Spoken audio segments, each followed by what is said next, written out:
Mas isso que você falou, por exemplo, você perguntou por que ela acha legal, a gente conquistou. Eu conheço alguns herdeiros hoje. E a vida do herdeiro, o pessoal pensa, pô, é muito legal você receber o dinheiro, né? E tudo isso é muito bacana. Mas o negócio é que eu vejo que é mais difícil para eles buscar algum senso de propósito. Até você coloca, né, que alguns vão virar os ocupados dos ocupados, por exemplo, no livro. Porque esse cara não construiu, ele recebeu.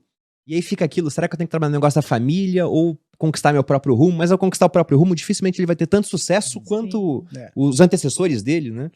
Então... Mas esse negócio que você traz é muito interessante. Eu brinco, e é uma brincadeira, obviamente, que a vida do herdeiro é dificílima, tá? Sabe por que a vida do herdeiro é dificílima? Porque o herdeiro não tem futuro. O futuro dele foi sequestrado no momento que ele nasceu. Quem tem o futuro, em geral, são os emergentes ou as camadas médias. Os mais pobres têm pouca margem de imaginação de futuro e os herdeiros nenhuma. É quase como se tivesse a síndrome da Rainha Elizabeth, sabe? Nasceu e disseram pra ela, querida, você pode querer ser hippie e vender miçanga em Trancoso, mas você vai ser rainha, tá? Olha, só aproveita aí, daqui a pouco você vai virar rainha. A mesma coisa acontece com os herdeiros. Os herdeiros nascem, quando eles nascem, inclusive, dentro de um grupo empresarial, já está dado que, em alguma medida, eles vão ter que assumir algum cargo naquela organização. Então o futuro está sequestrado. E mesmo os caras que vão tentar fugir desse negócio, é uma batalha hercúlea. Eu entrevistei herdeiros, e herdeiros de grandes empresas, grandes grupos familiares brasileiros, e mesmo quando o fulano sai da linha que foi planejada para ele, que era assumir um cargo na família, em geral ele não consegue fazer isso no Brasil, o cara se muda. Ele vai morar na Europa, vai morar nos Estados Unidos para tentar inventar um outro caminho dele. Porque por mais que ele decida, sei lá, virar artista plástico, ele continua sendo recebido em todos os lugares como um herdeiro de tal grupo. Então o sobrenome pesa demais. É um Nepo Baby, né? É um Nepo Baby. Aí pesa demais, porque captura qualquer possibilidade de invenção de futuro. A graça, quando você... e aí talvez o peso também de ser emergente, é que você tem que inventar um futuro, né? E um futuro que está marcado por uma série de interrogações. Que pode dar certo, pode dar errado, o que eu tô fazendo talvez não seja reconhecido, ou isso que eu gosto pra caramba, talvez não é aquilo que as pessoas acham que eu tenho que gostar, né? Uma série de conflitos que aparecem aí também. Mas o herdeiro não tem futuro, então é difícil a beça. Porque a coisa do propósito é isso, né? É um grande motor que te empurra pra vida e que te faz acordar de manhã achando que vai dar alguma coisa que você tá fazendo no presente. Então o presente ganha significado pela essa ideia ou essa imagem que você acha que vai ser o teu amanhã, o amanhã do teu filho, e por aí vai. O herdeiro perde isso. Então a vida fica esvaziada de sentido mesmo. Fica uma vida mais bege, mais sem graça. Não, eu me preocupo com isso porque agora a gente tem uma filha. Isso que eu ia te falar. E aí? Pois é, a gente discute muito isso. Cara, como é que a gente faz, por exemplo, pro dinheiro não estragar ela, né? Como é que a gente vai dar pra ela experiências que... pelas quais a gente passou e que foram importantes. O fato de eu administrar o meu dinheiro bem é porque eu era quebrado lá atrás, entendeu? Porque se eu tivesse sempre dinheiro em abundância, talvez eu não fosse bom em administrar. O pessoal às vezes me procura no Instagram e fala assim, pô, Bruno, eu tô com um problema, eu recebi uma herança aqui de 5 milhões. Eu falo, cara, isso não é um problema. Isso não é um problema. O problema não tá na abundância. O problema é gerir a escassez. Você tem dinheiro, né? Então vamos administrar esse negócio bem que você vai conseguir uma renda mensal, vai estar tranquilo. E a nossa filha já nasceu num ambiente onde ela não vai ter problemas que nós tivemos lá atrás. Então eu não sei, por exemplo, né? A gente teve filha agora, eu com 37 anos. Por quê? Porque o caminho geralmente você começa a trabalhar, constrói patrimônio, e aí depois você tá com a vida mais tranquila, você fala, agora eu posso ter filho para dar estabilidade pro meu filho. Claro. Ela vai ter estabilidade desde o dia 0. Será que o melhor para ela, então, é ter filhos com 20 e poucos anos? Ou não, tem que fazer faculdade para ter um trabalho que ela não precisa, por exemplo? Mas a minha discussão, inclusive a gente falou sobre isso, é que eu acho que ela ainda vai herdar muito da nossa filosofia de gente que não tinha dinheiro. Então, ela vai conviver com muitos hábitos que a gente ainda carrega. Então, a gente não abandonou todos os hábitos econômicos. Talvez a gente ainda tem muitos trejeitos de pessoas que não tinham dinheiro. E que hoje, graças a Deus e a nosso esforço, a gente tem a abundância. Então, eu não sei se ela vai ser herdeira clássica. É uma herdeira carregada de outras coisas. Em geral, demora umas 2 ou 3 gerações para virar uma herdeira clássica. Exato. Então, ela vai estar bem ainda. Ela vai estar meus marcada. Netos que estão ferrados. Ela ainda vai estar... Os seus netos, eu acho. No caso de vocês, os netos de vocês também já não vão ter problema de dinheiro. Não. Então, os netos de vocês vão... Em geral, a transição acontece porque, olha que loucura. Quando a gente está olhando, né, todo rico tradicional no Brasil, todo herdeiro no Brasil, foi novo rico em algum momento. Sim. Eles gostam de vender essa coisa de que, minha família é de berço, eu tenho berço. Mas todo mundo, inclusive, sei lá, as famílias mais tradicionais, os Gimli, né, que eu cito no livro, Sim.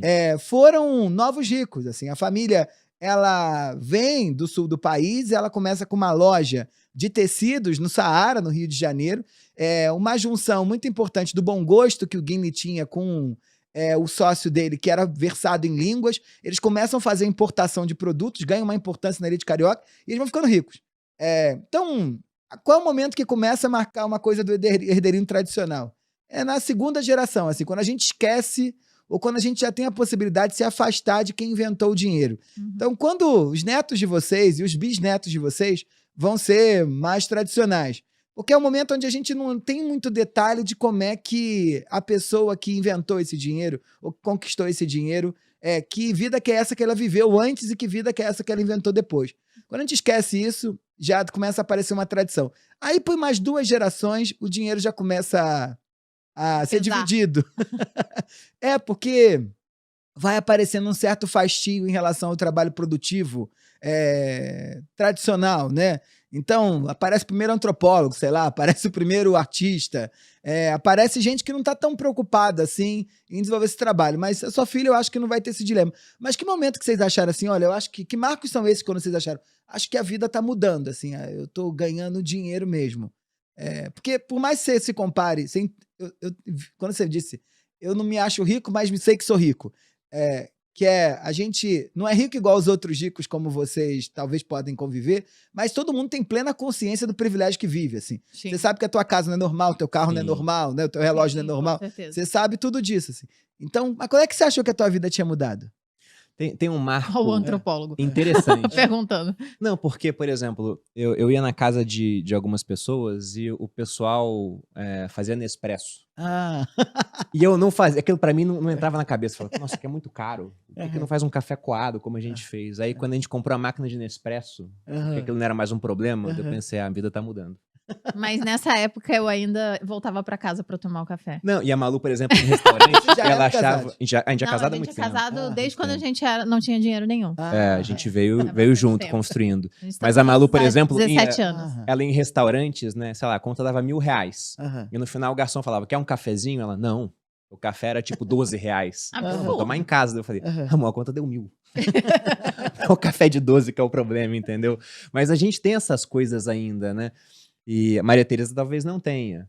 Mas um ponto muito interessante que você coloca no livro é que tem essa diferença também por conta dos laços sociais. A pessoa que ela é emergente, ela tem laços com amigos, com quem estudou, que não conseguiram o mesmo sucesso financeiro, por exemplo, familiares, e aquilo vai se perdendo ao longo do tempo até uma hora que o cara chega e já nasce, onde todo o network dele também é de pessoas ricas. Isso talvez seja algo um drama que vocês vão enfrentar, assim. É que por mais que a sua filha seja totalmente imersa nesse mundo, e eu tenho certeza que vocês vão dar para ela consciência do privilégio que ela tem, né? Diferente do que vocês tiveram quando pequeno, ela vai se desgarrando dessas origens, assim. Sim. Porque ela vai conviver mais nesse mundo que vocês vivem do que no mundo de onde vocês vieram. Sim. E aí isso vai criando um outro eu. E é engraçado que eu falo que quando a gente ganha dinheiro, tem um ciclo de metamorfose, assim. O primeiro ciclo é sanar o passado. Então é comum que a pessoa vá lá e tenta resolver a vida da família, assim. Então a mãe que não tem plano de saúde, eu vou pagar um plano de saúde, meu pai tem uma dívida, sei lá com o quê, eu quito a dívida, não sei quem não tem casa, eu compro uma casa pro fulano. É tipo na história da nossa vida. Tem que resolver o passado, o que o herdeirinho não precisa, né? Porque ele ganha o dinheiro é dele, né? Então não precisa resolver o passado.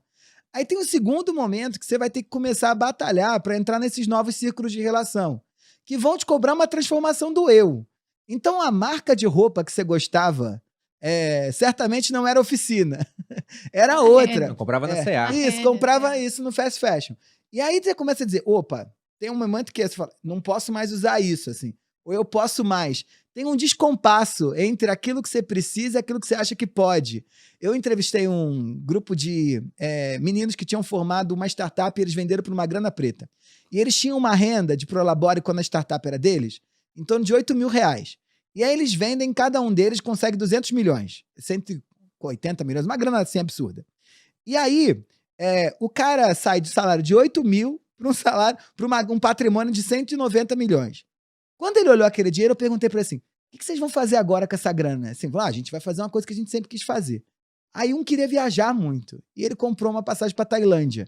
Eu falei, vai de primeira classe ou vai de executivo? Não, comprei da econômica. Aí eu falei, rapaz, o outro queria um carro. Aí ele compra um carro, mas ele compra um carro usado, ele comprou uma Mercedes. Comprou uma Mercedes usada, eu falei, é blindado? Aí ele, não. Eu falei, rapaz, tu tem 190 milhões, tu tem que andar de blindado. Aí ele falou, você comprou usado? Por que você não comprou uma nova? Então tinha um descompasso que você vai ter que ir atualizando, assim, nessa invenção de um novo eu, né, para poder transitar por esses novos ambientes. O que é duro, é um processo difícil a beça, né? Apesar, óbvio, de muito prazer, né, que você não vai precisar fazer conta, mas você tem que inventar um novo eu, né?